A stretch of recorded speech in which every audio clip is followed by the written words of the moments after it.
stuff and get here. From there, you turn him on his side, you draw your hand from the armpit down to the elbow, and you can stretch him out. Here's a stretch, and I can also push my forearm to neck crank him. Okay? So we're in here, maybe we're sit out. I like to sit out T or T style, knees together, instead of a big split. You go in here, trap the armpit. You can shove it up if you need to. Slide the hand down to the tricep. And you can pull that back for like a lat stretch. He's tapping. Or you can go forward with your forearm to neck crank. Okay, you can also bash him in the face, like Brock did to Murr, to Frank. Okay, from there you can also trap this with your foot here. And now use your shin and your arms together. Rotate your knee in for the neck crank here. Okay? And then if you want to work on this arm to stretch it, you can. If you want to take it here, stretch it there, you can. If you want to go over for straight arm bar, you can. Okay, so one more time. Guys, if you're in the north side mount anyway, had an arm position anyway, be heavy on him. Grab this in the armpit for me. If you're friendly grappling, maybe not. But think about it being there as an option. You slide it down from the armpit to his elbow for better leverage and yank that back. That stretches his lat. You can pull it forward on the head. And neck crank really heavy.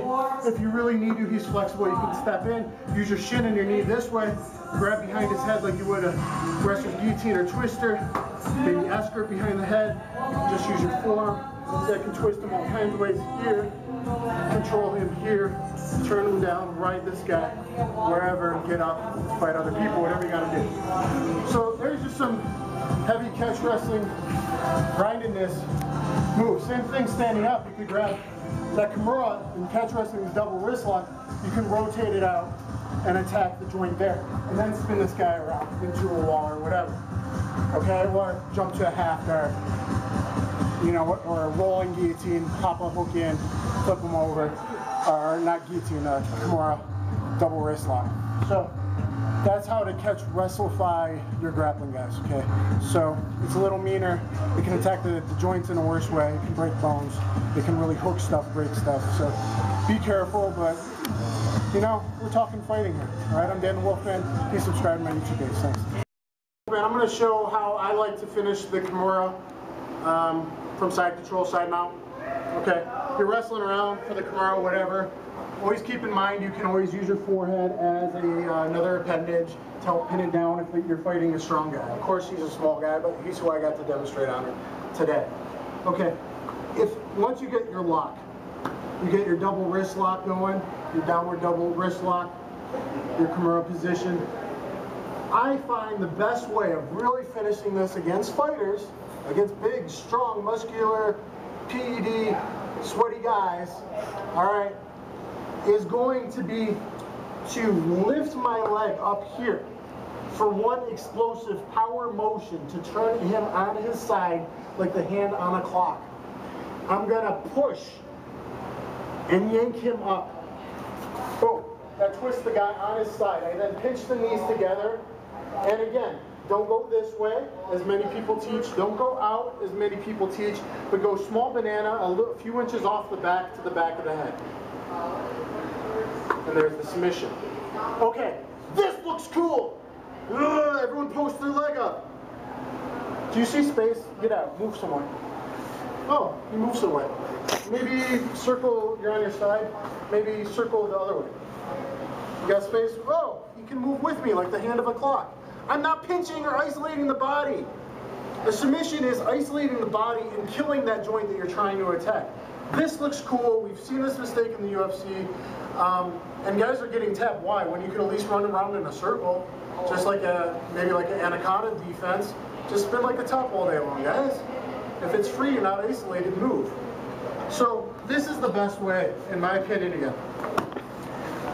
Pin it, post, yank him up, and pinch. Even if his hand was here, from this on his side position, I'm going to be better able to yank out, get behind the back, and then walk the submission. This looks cool, but it's not. Okay? So keep that in mind. That's how to finish the kimura from side mount. And I'm going to show you my made-up submission, how to finish the kimura with technique from half guard, from half mount next, so look for that. Okay, next guys, for some fun leg lock variations is the Cobra Katami, taught to me from Ryan Bowe, taught to him by Mishima, okay, in Japan. Mishima does this one, and something else you can play with from side mount. If you have his head hooked, you're going to do the same type of setup. You're going to strike that leg, underhook or weave your arm in here, and then I'm going to bow and arrow his head and his leg together. Then I'm going to crunch him sideways. Okay, Cobra Katami. Underhook of the head, so like if you had an arm maybe, you can strike this, weave it under, and then bow and arrow him sideways, doing a sideways crunch, his head and his feet together, compress. All right, let's try that one out. Start killing guys in side mount. Hey guys, Dan the Wolfman. I'm going to show you my way, technical way, of finishing the kimura in the half guard, half mount. A lot of guys try it, but they're not thinking of a technical way to do it, and I came up with a technical way to do it about 5 years ago, and I'm finally going to show it. I call it the rocking chair kimura in half guard. Okay, that's what we're going to call it. You own the kimura in half mount, half guard. I'm going to keep some of my weight off you, sorry. And guys are trying to muscle it and put it behind. Muscling it is and stacking it bit by bit by bit by bit by bit, unless you get it back there and then land your weight on it so it goes behind, is not very effective. Even though like Szynski and some of these guys are good at it. Matt Hughes was very good on this arm, particularly on my left arm, when I used to roll with Matt Hughes in the half guard. But I came up with a technical way. And that's, a lot of times he's coming here anyway. He's trying to keep his arm tight. But what you're going to do is let him get his hand behind his back or shove his hand towards his back. And then I'm going to rocking chair my weight. Lift him up and set him back down. His wrist just moved that much. I'm going to rock him up, put it behind his back, sit him back down. And he's very flexible. In the earlier videos, you see he can touch his shoulder blades. But eventually I'll get him, I'll go slow, like a Hoyler Gracie Sakuraba type position. Rock his weight a little bit up without getting swept or anything, and sit his weight back down. He's trapping himself with his body weight behind his back. So I'm moving small little increments. Rocking chair, rocking chair, rocking chair. It's getting almost a submission position. Rocking chair. It's way up high in his back. And then rocking chair and submission right there. Okay. Or I could go out like this if I wanted to look cool. Double submit if I wanted it. Very technical way. Rock them up and down 4 or 5 times, get it way up the back. The guy is strong here. He can wrestle out in this position. If you give him this out here, the joint is very strong. The elbow, the shoulder, the pec, the lat. It's all moving it here. But here, I'm losing the strength because of flexibility and the way the tendons and ligaments work and muscles work. So get it walked up. One more time. Here, get it here. Rock, rock, rock, kill. Alright. Okay, so rocking chair kimura, a technical way of finishing it. Can't wait to see that in the UFC, guys. I'm Dan the Wolfman. Thanks. Okay, guys, next is sit-up position or case of Katami. I don't like it very much because it's easy for a top jiu-jitsu guy to eventually snake out and take your back when you don't have keys on. But, you know, in the heat of things in MMA, sometimes you go from a hook right into a headlock. You know, it hits towards the back of his head. So you got to know this position. And if you do end up there, it's good to know all the submissions that you have available. I usually use it just as a transition position to keep my weight on the guy, and then scissor back to regular side mount, get this arm free and get regular side mount again. But if you land here, sometimes you can go right away to like the Mark Holman head crank. Okay, you can press that towards the chest and tap him out, making your weight very heavy, bringing his head up. Okay, if he links his arms together, he's got a tight hold here. You can weave your wrist bone underneath that elbow, grab an S grip, control this up. That makes the shoulder lock here. Okay, you know, everyone knows this kind of stuff. You know, basic arm bar there, scissor here. If he turns this way, scissor this one on top. Combine that with a neck crank. Okay, you have all that. If you can push it across, you got your arm triangle choke. If he blocks with the telephone lock, you try an arm triangle, and he answers the telephone. Okay, defend here. Look your cover. Yeah, cover. Here. So sometimes guys defend arm triangle chokes this way, palm strike this, push this across here, and you can do telephone knock. When he does the answering the telephone defense, do the telephone knock. You just control that elbow towards his head, pull the wrist out, and it's a little elbow crank there. If you have trouble tapping him out there, you grab the top wrist here, weave this other hand in, okay, and you can put it on his throat, or maybe just put the ridge of your hand into his nose bone. Okay, and if you kind of get the neck, you get the neck, and just all these types of submissions you can hit from Casey Gatami. So put all those in your repertoire. Not the best position, but you have to know it because sometimes you end up there. On MMAforselfdefense.com, going to show you how dangerous the beat down salivary top crucifix position is, because then I got the video showing the best escape that so far I've seen, where you got to hustle, try to get your arm back, and then get out of there. Try and get out before the ref stops the fight. So this is for MMA, for fighting, and street self-defense too. Hopefully you're smart enough to not get put in the position to begin with. But I'll show the position in different ways. Go on your back, show you how dangerous it is. Of course, first used by Ivan Salivary, who was nice enough to buy me some Thai food. Thank you, Ivan. When we trained together, and used it against Andre Semenoff, and Matt Hughes used it after that. We've seen John Jones use it successfully since then, and everyone's going to start doing it. Most of the time I get here, I get to the position where I'm like switching off to almost like Casey Gatami, but more the way Tito Ortiz used to do it, with his knees together. So a lot of times I do it here. I got this to my forehead to control the arm. I'm also looking for the trap. Try to get the arm up. I'm looking for the trap key lock right there. Okay, so that's called the trap. So you're looking for that at the same time as you're looking for the beat down position to grab the wrist and stuff it, step over it. Okay, you can look for arm bars there too if you want, and just step over it, and then I triangle my legs. You could also, a lot of beat down positions, crucifix positions, will just be with a staple, the shin over it, like a guard pass. Anytime you can get it down and just staple your leg through, you can control it pretty good in here. He's a lot more screwed if I can pull up on this wrist, ride up without getting swept, triangle, and then ride back down. That way I'm actually controlling below his elbow. Good thing is most guys, until they watch this video, don't know how to do it the best way. They're loose on the arm. They're not controlling behind the elbow on the tricep. What you really want to do is hike it up and triangle. From there, you go hammer, hammer, punch, punch, punch, downward elbow, bump, bump, bump, bump, bump, bump, bump, and get it stopped. Alright, so this is a really dangerous position. Any type of these top beat down, top crucifix positions, anything like this. I mean, even this. But it's easier to escape, of course. Okay, you can always go off this way too, I suppose, but that's not what the purpose is, to be hitting that. This works, show him here. Okay, just put pressure on his throat. You can set up the trap. If he tries to get this arm out, you can set up the trap key lock, Americana. You can work here. Alright.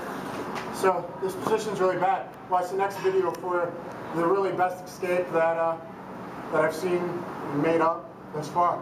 Alright guys, go to MMAforselfdefense.com. Giant like John Jones or a super strong guy like Matt Hughes, and he can just grab your wrist and stuff your arm and put you in the position. Here's something you can attempt to do.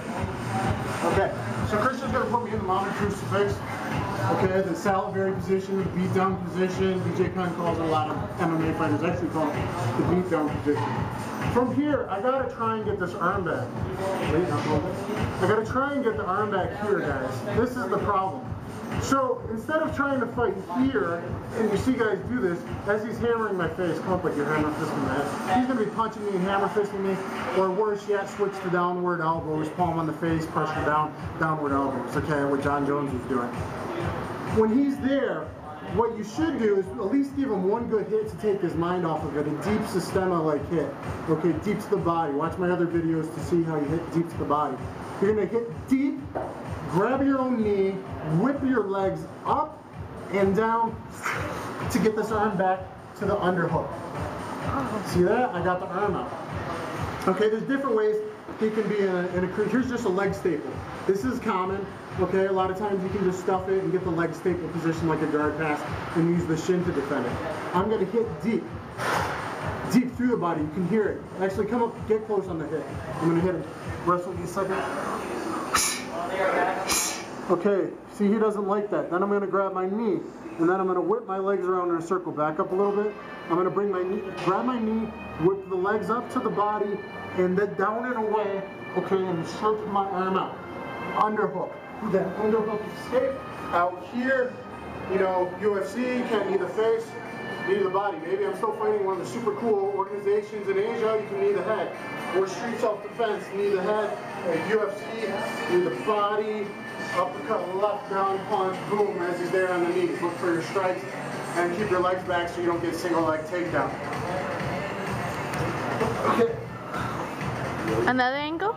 Yeah, now if he triangles, you know, the worst position really is if he gets a leg triangle on your arm. He's only halfway deep. Now it's even worse if he's triangled under the elbow. Okay, same thing. He's going to go up to hit me and stuff.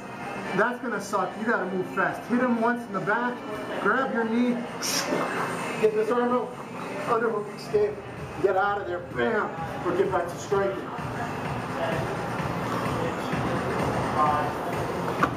All right, let's see. Put me back there. Yeah, let's go live a second. He's got me. He goes to hit me. My face starts getting pounded. Hit him. Get it out and go. Okay? I just limped arm or wet noodled out of it that time because I felt that I could get out. So learning how to limp arm and wet noodle is very important. Again, try and keep me down. So he's got me here. I'm going to hit him and grab my knee. Go to hit me. Hit him. Good. Move that out. Get out of there. It's not fun, but you hustle, hustle, hustle.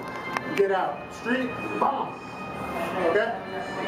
So, let's go over it slow one last time, guys, because it's such an important thing. Write down some mechanics. Okay, he's right here. He goes to his own head. If he's smart, I can't get my hand out this way to peel his eyes or do anything. I'm going to hit him once or twice. Grab my own knee, whip up and down here, like you would on certain half guard sweeps. Okay, grab the knee, whip down and get to the middle, try and get that arm out. See, I still got stuck. But if I get it halfway out, I'm still going to hustle to the underhook, the near side underhook. It's really, it might not work 100%. I'm going to grab, hit him, grab and go. Okay? Here, pin it with the shin. Try and hold me down. Got the leg stapling. Okay, you're holding me down. Good. Go to hit me. Go to hit me. Go, go, go.